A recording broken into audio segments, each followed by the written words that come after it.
Hello, runners, and welcome to our Coaches Chat live on Facebook and YouTube. It's a pleasure to have you today. My name is Coach Steve. This is Coach Roberto, and we are live here at the NYRR Run Center to give you all of your training advice for the week. Roberto, thanks for joining us today. Yeah, it's good to be here. I feel like making one of those. I just arrived from X, Y, and Z, and my arms are tired. But yeah, I've been today's day 2 of the NYRR co-sponsor and Sports for Life International Sports for Life Conference. So myself and a bunch of other sports professionals are down in Midtown, just covering coaching, physical literacy, movement, and it's just really great. A lot of great keynote speakers. We had our CEO, Rob Similcare, on yesterday to give the opening remarks. So yeah, I'm just surrounded by coaches and coaching and like good vibes, and then I come here and I connect with Coach Steve, so it's just an awesome Wednesday. Yeah, how are you doing? Awesome Wednesday. I'm glad to be here. It's fun. We had the women's Shape Women's Half this past weekend. So if you ran that race and you avoided the rain, let us know how it went. It was a fun day out there. A lot of people cheering, a lot of excitement. So let us know how it went. And this weekend, we have the Newport 5K. Welcome to Jersey, everyone, where I'm from. Come on out. Let us know if you're running that race, your goals, your time you're looking to run, looking to have fun. Weather looks pretty good. Let us know in the chat. And of course, any training questions you have, please put those. We got, as Roberto said, a lot of coaches here to help you with your goals, your training, your nutrition, what to wear, all that stuff in the chat. We will curate that and talk later on in the chat about that. But Roberto, let's talk about new runners and what runners' mistakes they make out there with 6 mistakes that new runners make. 6 mistakes, wow. I want to see how many Coach Roberto made in yesterday's run. Yesterday's run, I made 0 yesterday's run. Yesterday I got to actually cover the last 10K of the RBC Brooklyn half course. And it's a fast course. It's got some hills at the beginning. So one mistake a lot of new runners make, which I'll hit off the top, is going out too fast, both in training and obviously in racing. So in training, a lot of times new runners just don't know how to pace themselves. You know, they think I have to run as fast as I can and then just hold that. And then oftentimes they get themselves in trouble. So I would say pacing, which is pretty apt talking to you because you're one of our expert pacers. You were pacing RBC Brooklyn half. And you also just paced the Virgin London Marathon. Is it Virgin right. I think London? So, yeah. But the London Marathon, Steve just paces. So, yeah, those are one big mistake off the bat.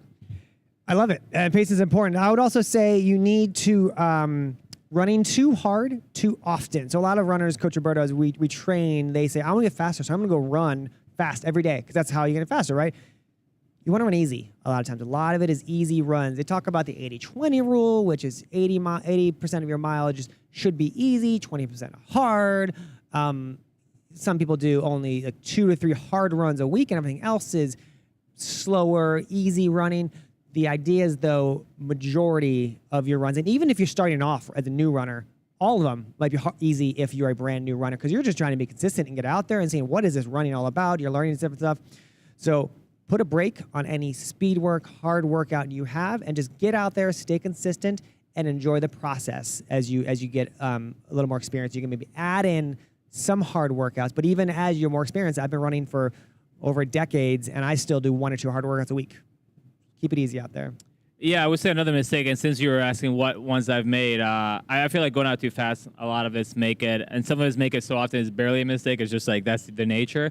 But one that I've made a few times in the past and has really hurt me is not fueling correctly, aka not eating enough beforehand or even during the run if it's a long run, or fueling meaning also taking hydration. So I remember a few years ago I was training in Colorado and I went out for a run in the middle of summer, which I love summer, as we all know, and I just didn't drink enough and I didn't take anything. It was a proper long run, and anyway, I bonked so bad that it ended up slowing down to a walk and then ended up slowing down to the point that I actually just had to sit down on the side of the curb and just like catch my breath or something. I just like ran out of glycogen. So after that, I was like, I'll never do it again. I think it's only happened one other time, but again, it's something that we oftentimes don't think about because in our busy day, especially around a place like New York City, we run around, we could get by, grab a coffee here, grab a drink here, but or even a nibble or something. But it's like if you're actually training, putting in mileage, you need to make sure that you're fueling properly before the run, and then, of course, during the run, especially if it's a long run, and be mindful of the conditions.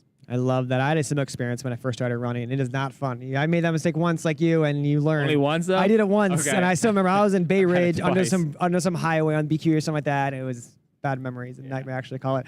Another mistake I see a lot of runners make, it's similar to what I said before, but is ramping up your mileage too aggressively.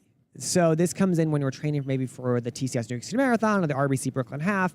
You see a lot of runners might go from couch to a half or couch to a marathon, which is fine to do, but you need to give ample time for that. So they'll say, I have 10 weeks, and all of a sudden, week 2 or 3, they're on 5 mile, 6 mile, 7 mile long run, which is great if you're already at that.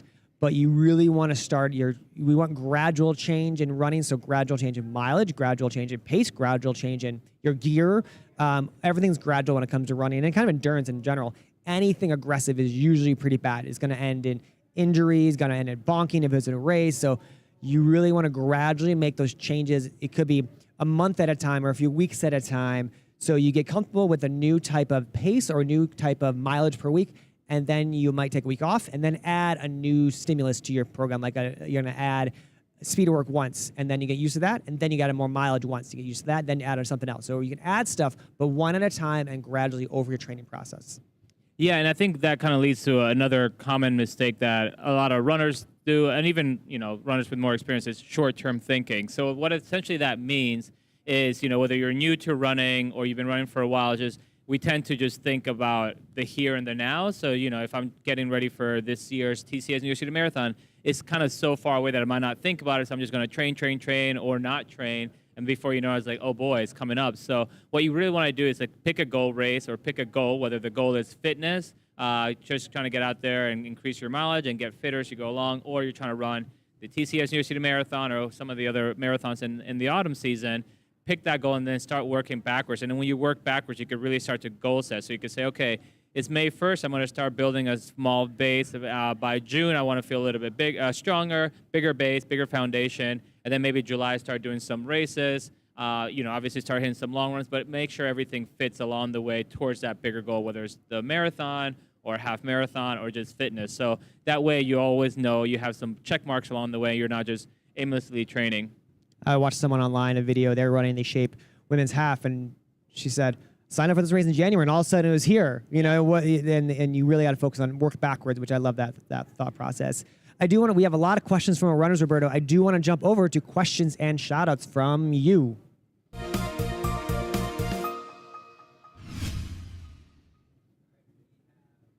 From Janet Perez, she says, hello from the Sunshine State. Florida. That's Florida. Yeah. Oh, you're in California? And our first question is from Kiara. She asks, how slow should your long run be? You want to We can tag team it. Okay.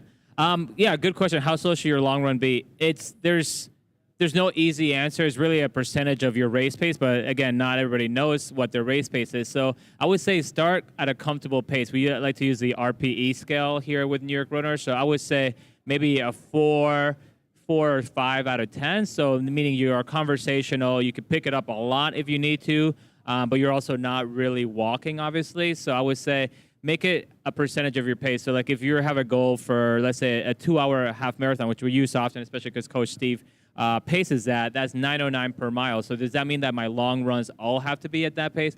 Of course not. You could run a percentage of that close to that pace a little bit, maybe towards the end as you speed up a little bit. But the bulk of that could be in the 9:30s, 9:40s, which is going to feel a lot more comfortable, especially as you're building up your mileage. So 9:40 per mile, it's about 30 seconds slower than your goal pace. So try to use that again. If you don't have a goal pace in mind that you know yet, start conversational, and hopefully after a couple long runs, you'll start to gain fitness and a better idea of what is easy and what is too easy. I have nothing else to add. So no tag team. Tag it, Steve. Add your 2 cents. Come on. I'll add the next question. All right. Our next question comes from Tanasuka. What's the best advice for a 50-plus-year-old attempting to run a marathon for the first time? Ooh, I love this question. I love that you still have those goals. I think a lot of people think marathon is, for a younger generation or anybody. Everyone can 50 run. 50 is young, by the way. 50 is very As somebody who will be there in less than a decade. You said I didn't. But I love this question. So we see people out there of all ages run the marathon. What you really want to prioritize recovery and rest, especially as you get older, because you need that more as you get older. Like younger people can maybe do a 2-week taper, but as you get older, maybe it's a 3 to 4 week taper. So find training programs that are specifically do have recovery days. Now, those recovery days aren't always off. I know we had Mev Kofleski, who won the TCS New York City Marathon, huge runner. he was still competing. And what he did on his easy run days, instead of pounding the pavement, he was out there on that elliptigo kind of machine in the streets instead of the hard pavement. And that got him still trained aerobically for the hard mileage. And then he did his hard workouts, of course, on the track, on the streets, preparing for that. So look at ways to recover properly and look at plans or coaches specific to your age, your needs, your lifestyle. But you can get out there, you can still do it, and you'll have a phenomenal marathon. I concur. All right, our next question is from Saeed. Are short stops for traffic, hydration, etc., fine in long runs? How short is acceptable? I love this. Yeah, I debate this with a friend all the time. Okay, well, I want to take a quick stab because I want to hear Steve's thoughts. But yeah, in short, in short, no pun intended, I would say yes, they're okay. Especially, Saeed sounds like somebody who's running in a major metropolis, like maybe New York City, for example, where it's part of it unless you could get into a park. So I would say it is okay. Obviously, when you run the race, you're not running with short stops planned, but you have to, fit life around your running sometimes. So I would say it's fine. As far as how short is too short, we're like, the shorter the better, ideally. You don't want to stop at a light for a minute or 2 minutes each time because that's going to break up your training. But if that's the best you have till you get to an open park or a trail, then, you work with what you got. It's all about the accumulated fitness in the end. Yeah, I agree. I think we're all doing this for fun. It's all hobby for us. So if, as Roberto had, to get to the park, you're going to stop for a few times, fine. What I do talk to my friend about is, do you stop the watch at the red light? Do you stop the watch for the water station? Debate time. Roberto, do you stop your watch at a red light, for instance? I do. If you're training seriously for a race, not just a fun run. If you're training. I do, just because I don't want it to mess with my pace. So this morning I led a group run from the hotel and I didn't bother stopping because it was whatever. But if I'm on my own for my train run, then I do stop it. Yeah. See, I forget to turn it back on, and so I will not stop unless I know it's more than a minute or two stop. This red light, I'm gonna wait. But if it's a friend comes here, I found Roberto, I'm gonna stop it because otherwise, at that red light, I forget to turn it back on. And I figure my philosophy is 30 seconds. Training run. That 30 seconds is gonna affect your overall pace. Not enough to change my outcome of the marathon. For instance, no, fitness wise, no. But I'm saying when you look back on your Strava or whatever, you're like, oh, I did. I'd rather that. I'd rather have that than forgetting to turn it back on a mile later. Be like, oh no. Yeah, if you forget to stop, you're like, I went for an 18-mile run. I only got 7 marks. Yeah, but you still cover the distance. Yeah, so. Exactly. But no, I think it's a great question, and we get that a lot in the city too. Yeah, it's definitely a city question. Our viewers from the countryside are like, in your backyard. What? Yeah, they're like, I just run. So. All right, we got a question from Vinny. What is your own opinion on motion-controlled shoes? Well, I feel like I have my own opinion. I mean, there's a shoe out there for everybody, and that's a beautiful thing with shoe technology these days, even back when I started till today. So I would say whether it's motion control or carbon plates or cushion or stability or neutral or cushion. I think I might have said that already.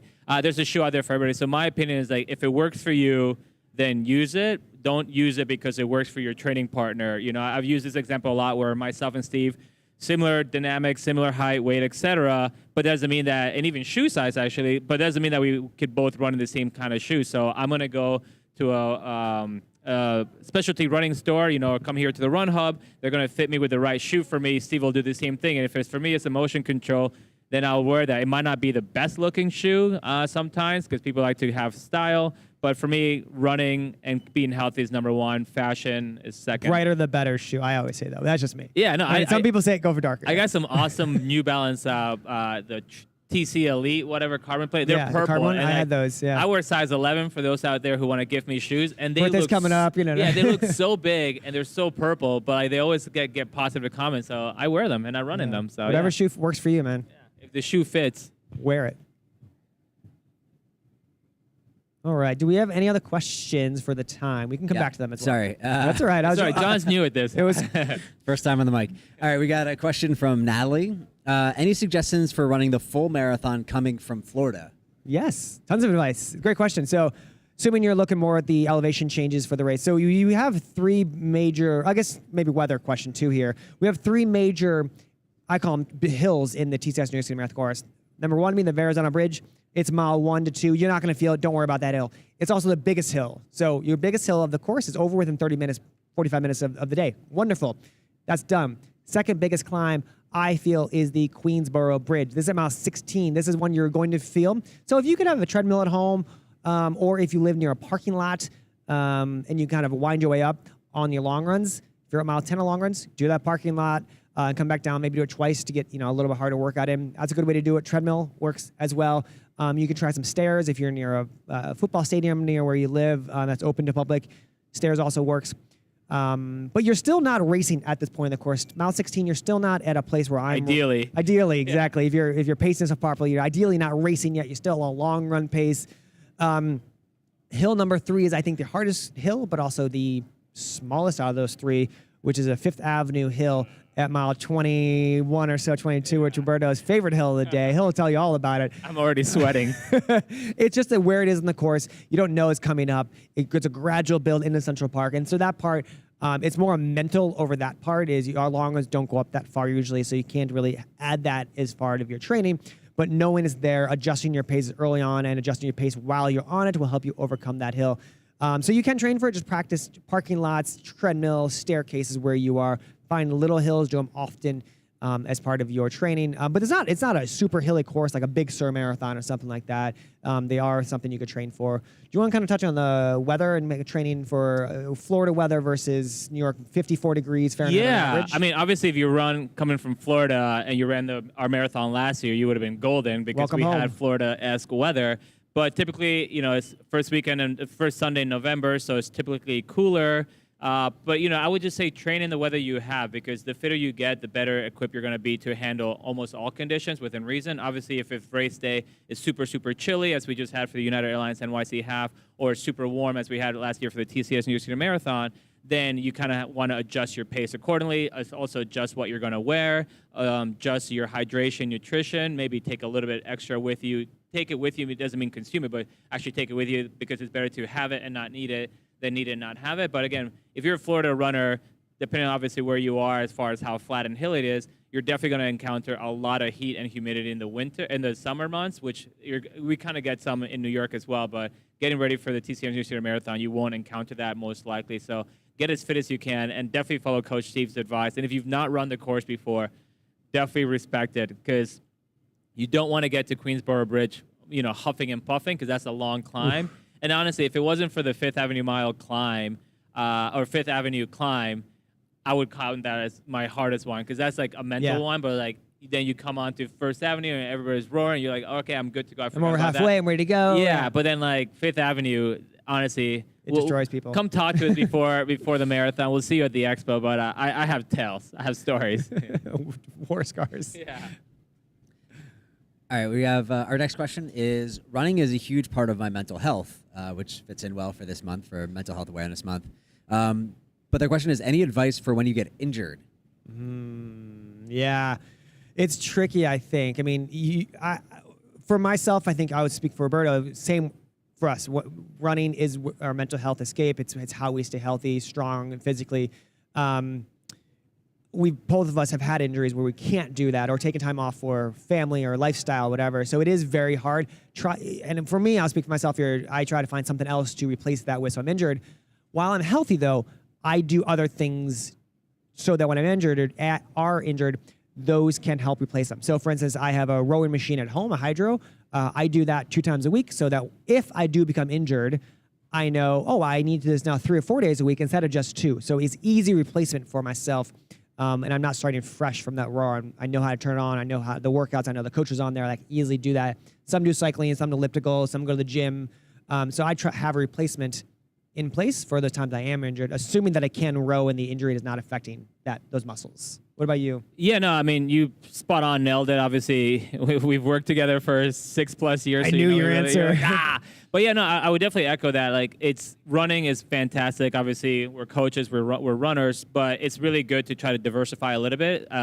Cross training helps when you're running in general, but then if you could find another outlet, obviously depending on the sort of running injury that you have, you might not be able to do too much else, whether it's rowing or cross training. So, having other outlets, is still number one, running, mental escape and everything, but it's also good to have something else, whether it's drawing or creating content or, what have you, swimming. But I would say, find another outlet and the good thing is that it makes you appreciate running that much more. I've been a runner my whole life. I enjoy it, but I think at times I've also taken it for granted when I've been feeling really good. And then when I have a slight little hiccup, I'm like, it seems like just then everybody and their mother's out running. I'm like, oh boy. So Like Global Running Day every day, right? Yeah. For that? So I would say, you know what? Do the little things as best as you can. Cross training, nutrition, recovery. That way you minimize the potential for getting injured, and you won't have to stay away from running as long.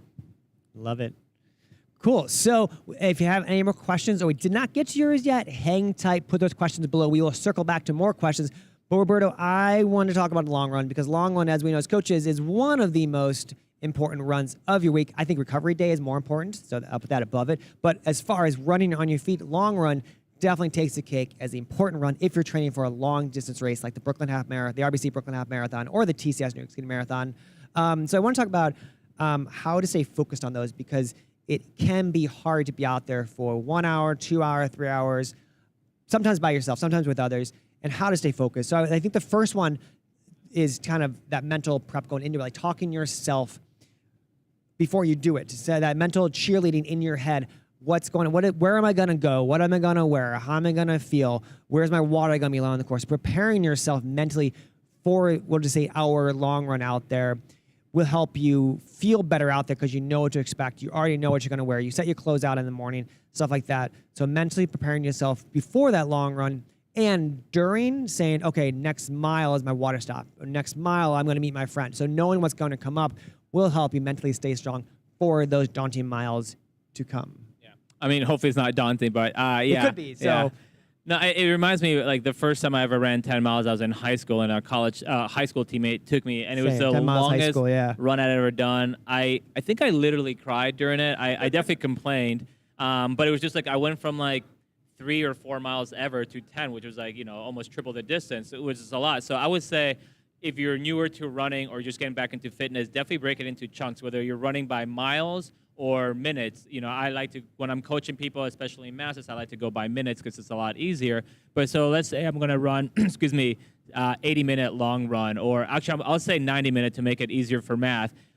If you're just going out the door like, okay, 90 minutes, that might seem like a big slice of the pie. But if you kind of break it up into chunks, like, okay, I'm going to run 90 minutes, and I'm going to break it up into 45 and 45 minutes, mentally speaking, as far as the first 45, click my watch and forget about it. I'm going to run nice and easy pace. The next 45, I'm going to be aware of it. I'm going to start to maybe work on getting closer to goal race pace, or I'm just going to pick it up slightly, or for example, or you could break it up into 30, 30, 30, or, whatever denomination you want, similar with mileage. That way, you're kind of gamifying the run, and it goes by quicker. Oftentimes, when we were running with friends, you're talking or just having somebody next to you, you realize that the run went by a lot faster because your mind is occupied. And that's the same thing when you kind of break up the run. So I would say try to break it up, but also make sure that you don't start too high. As Coach Steve said a few minutes back, your long run right now, depending on what race you're getting ready for, might be 6 miles. And a long run, air quotes, a long run doesn't mean it has to be super long. It just means it's long relative to where you are currently in your training. So if it's 6 miles, you can still break it up. If it's an hour, you can still break it up. So just break it into chunks. Yeah, and then definitely want to focus on a target. Now, this target is not may not necessarily be a distance target or a time target. It could be how you want to feel during the run target, or beat the rain target. Whatever that target is will kind of help your motivation along the run. So a lot of times, as we see with running, it is a distance target. That's just most of the time it is. So, and then your target also is your goal. So during my long run, I'm going to say my goal is going to be to complete this distance so that I'm more prepared for this race, the RBC Brooklyn Half coming up, or whatever your race is. Keeping that in your mind, it kind of goes to that mental strength of it. Focusing and knowing what your target, what your goal is of that run will help those miles be meaningful as you cross each mile. Yeah, and the other one, either establish a mantra or your why. I like to speak a lot about your why, and I really kind of started thinking about that more during the pandemic, where people had to find their why. You know, running met you where you were, but like, where are you and why are you running? Is this for a larger cause? Is it for a loved one? Is it for yourself, physical fitness, mental fitness, or you just have a goal to beat your neighbor? You know, whatever. Beat Roberto. Yeah, It's yeah. just- So yeah, good luck with that. Actually, right now you're probably fitter, but yeah. So you know, have that why. So you know, oftentimes, as I said before, whether it's going out for 60 minutes or 90 minutes or what have you for a long run, it can seem daunting. Even when you break it up, you're like, okay, it's still 45 and 45. So you know, an extra piece to that element is your why. You know, either have a mantra as like, I'm running for a better tomorrow. I'm running to motivate my kids, or what have you. You know, whatever that why is, it's going to kind of serve as your North Star, if you will, and also kind of help you out there, especially in the rough patches that are sometimes inevitable in the long run and even in a race. The next one is my favorite because it's what I do for my long runs is running with others. Every Sunday, I meet my running crew in New Jersey. We run on Brookside Drive, and it is, I would Shout out not. to, was it Simona? Shout out to Soma Fox. Soma. Yeah. I would not like doing my long run by myself. And I do it in two different ways. So I'm training for a marathon like I just completed. Some of my long run was with my friends, my running crew, and some of it was by myself. I like the both of them. So as I ran the 4 miles there, I was by myself. I got to focus on pacing or do other things. And then knowing that I had my group ahead of me to run with, that motivated me to get there. And then with them, I kind of got lost in the 8 miles of our long run. We talked about everything. So I forgot the mileage at that point. And then I got 4 miles home, so I could now focus once again on that pacing and how I felt, and maybe looking back at mantras or looking back at my goals for those last cool down miles by myself. So you can either run them all with someone else, or part of it with some other people or someone else, which is a great way, once again, to stay motivated out there on those long runs. Yeah, and then the last one, which definitely Steve put this down. I don't disagree with it, but I don't do it as often. Actually, I don't do it. When I run on the treadmill, I will put like a movie, a podcast, radio, like whatever have you, just to get me through a treadmill. it. But yeah, it's just for the treadmill. But for a lot of people, they do enjoy listening to music. You know, every time I run in Central Park, I see people with their AirPods in or headphones and whatnot. So if that's something that really helps you get through it, especially if you're not running with somebody else, that's something really a useful tool. Again, I don't use it often or really rarely anymore.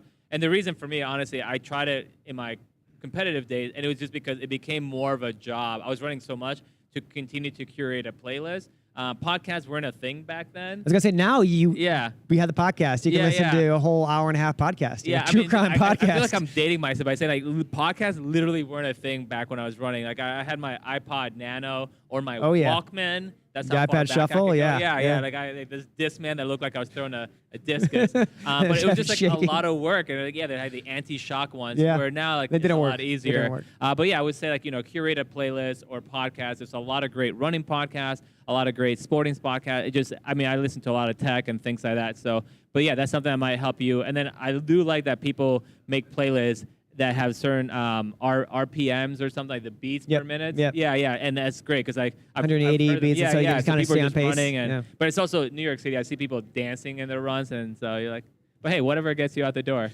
Love it. So hopefully those help you guys. And then I think we do some more questions. So let's go to questions and shout outs. All right. We have a few shout outs. One is from Edgar, our friend Edgar. What's up, Hey! Edgar? Says hello, Coach Roberto, Coach Steve. And then we've been infiltrated by Coach Ben saying hello from inside the house. So he's behind the us call somewhere. is coming Yeah. from. Shout out to Coach Ben. He's around the corner He's around somewhere. behind us somewhere in the Eavesdropping. bleacher area. All right. Our next question is running my first half in May. Any advice on how to decide what pace to run? Ooh. In May? I mean, In May. RBC. So that's- Maybe it's the Brooklyn. assumption? Yeah, Yeah. the RBC Yeah. Brooklyn half. Yeah, I'll answer, but if you're obviously still watching, please feel free to give us a little bit more information. Information like how many long runs have you done, how have they gone, and what sort of pace you've hit on those, because those will be a lot more insightful for us to answer. But yeah, do you want to take a stab at this? Yeah, there's a few different ways you can do it. We kind of did talk about it a little bit before, but with that information Roberto said will help. But if we're looking at your long run, look at those long run paces. So if your long run last weekend, assuming all your long runs have been similar time-wise, and they were about like a 10 minute per mile, let's just say, the long runs on average, of course, it's going to vary hills and temperatures, but on average, let's say they're 10 minute per mile.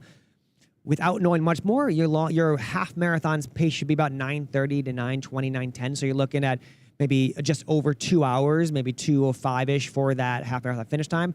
If it's your first one, don't worry about the finish time, but focus on that per mile pace. So you're going to start off, want to start off your half marathon, I would say on the slower end. So look at 9:35-ish per mile for those first few miles within Prospect Park. As you get out of Prospect Park, assuming it's RBC Brooklyn Half, you can go a little faster once you get over Battle Pass Hill outside onto Ocean Parkway. Bring it down to maybe 9:20, 9:15 at the end of the race. Will help you finish strong and start off nice and conservative. So once again, it will depend on what your pace is, but you want to start off about 30 seconds faster than what that long run pace is on average. And if you don't know, you can talk to RPE maybe if we don't know those paces. Yeah, just like we said, just try to go 4 or 5 out of 10, and then go from there. But hopefully, we get a little bit more information from you. If not, good luck, and we'll see you at the pre-party if you are running the RBC Brooklyn Half. So come up to either of us, and we'll feel free to give you more detailed response. All right, our friend from YouTube, our friend Run and Recover, they ask, how much slower should I run at the beginning of the Brooklyn Half Marathon from my half marathon pace? Okay. I think you just ran the BHM is saying the RBC Brooklyn Half. Yeah. You just kind of ran the first few miles, right? Yeah, actually, I ran. Shout out to John. I ran the last 10K or so of the course yesterday, and even though we've done the course many times. One, it was interesting doing it when it wasn't close. I was obviously on the Sidewalks, side, yeah. so that's why I'm still here. Those red lights you stop your watch at? Yeah, but it's incredibly flat. Yeah. It's incredibly flat. So I would say the RBC Brooklyn Half course is one of our faster courses. I would say the fastest is actually probably the Newport 5K, which is this upcoming weekend. It's obviously a lot shorter as well. But yeah, for that one, the first few miles have all the hills. If you're not familiar with Brooklyn, Prospect Park, rather, we're going to be running up Battle Pass Hill. It's about 4% incline, almost like half a mile long. But then it's a long downhill. So, you want to really conserve energy in the first half, but you really want to do that regardless of what the course is like. The longer you could run without feeling like you're racing, the better you're going to set yourself up for success. But then once you get on Ocean Parkway, the avenues start decreasing. It starts to go alphabetical order from Avenue H all the way down to Z. So you could really fly on that course. But I would say save something for the end of Prospect Park, and maybe you start your race there. Yeah, even if you're 30 seconds slow for the first mile, because it is crowded coming out of Washington Avenue, you'll be fine as a pacer. I'm usually about 20 to 30 seconds slow for the first mile, and then Battle Pass Hill, same thing, 15, 20 seconds. I'm now 9:09 per mile pace. So if I'm at 9:20s, no big deal, because I know, as Roberto said, we'll make that up later. So a few seconds slower, 20, 30 seconds, you will be fine for the latter half to conserve energy and pick up pace at the end. You are Mr. 909. I feel like your birthday should not be September 5th. It should be September 9th. Yeah. Because that'd be 9:09. Yeah, we should. I'm gonna Talk make to mom about I'm gonna that make one. a petition to your Steve's mom. We'll put a link below. Like, change your birthday. We'll work on Should that. start calling him Mr. 909. Yeah. 9:09, feeling fine. Yeah, 909. We've got a question from Janet from Mr. 305 from Florida. Oh. She says, I just moved to Florida, and because of the humidity, my pace has suffered significantly. What do you recommend to do? I'll say give it time. Yeah. Humidity is something that no matter how fit you are, every year we all have to adjust. So, you're training coming from the winter, and then maybe a moderate spring as we've gone, and then suddenly one day, especially up here, boom, the oven is turned on, the heat's radiating humidity from the buildings. So yeah, if you're just getting down to Florida, just give it time. You will definitely acclimatize and get fitter. How much fitter and acclimatize, that's individual, because some people are heavy sweaters, some people are not. So you just be mindful of those things. Taking your salts, hydrating beforehand, wearing light color clothing. But you regardless, you have to give it some time. Yeah, I love it. I find that runners who do train in humidity early on have a great fall, because they do acclimate to that, and actually running it's hard, but it makes them stronger in the end to get used to running those hard conditions. Yeah, the one thing I was saying, I don't have the study right now in my head, but maybe John, who also you ran at a high level, remembers, when I was training in Boulder, Colorado at elevation for those exact reasons, they used to say, there was a study somewhere, that training at humidity had a somewhat similar effects because they call it the poor man's altitude training. Yeah, exactly. So not saying like everybody should go rush to like run in their sauna now, but like if you are training in heat and humidity, you are at a bit of a disadvantage. So as you get used to it, you're training better, you become more efficient, and then you come up and run a cooler race where it's like maybe in the high 40s, low 50s, and you're just going to feel like, whoa, I'm all at sea level, or I could really fly. So use that to your advantage. Maybe it's a mental advantage, but yeah, regardless, give it time and adjust your pace. Love it. Thank you so much for the questions. And finally, I do want to review our bell lap today. Guys, as we talk about race etiquette, I want to talk about anytime you're in a race, watch out, people behind you, Coach Roberto. What happens a lot, and this is okay to do, but in a race, if we decide to walk or slow down, which is, again, all good to do. I've done that many times. We want to signal to the people behind us that we are walking. So put that hand up, so let them know, people behind you, that you are slowing down, and move to the side so those running behind you have a clear pathway to keep moving. What we see a lot of times is people just stop in the race, and people behind them will be looking down, or they won't pay attention, and they'll ram into you. So give yourself that okay to slow down, and it is okay to walk, but move to the side, raise that hand up, and then once you feel like running again, keep on running along the course, Roberto. But thank you for joining today. Thank you for having us, Steve. Thank you for tuning in, audience. And yeah, we look forward to seeing you over the next few weeks on the lead up to the RBC Brooklyn Half. And of course, if you're running the Newport 5K, it's a fast course. I ran it a few years ago. Love it. I wish you were running it this weekend. I was signed but up for it, but I got to get a long run done. I got to do my long run with my crew. Run it 3 times, Steve. Yeah, I should. All right. See you next time, guys. Thanks so much. We'll see you later.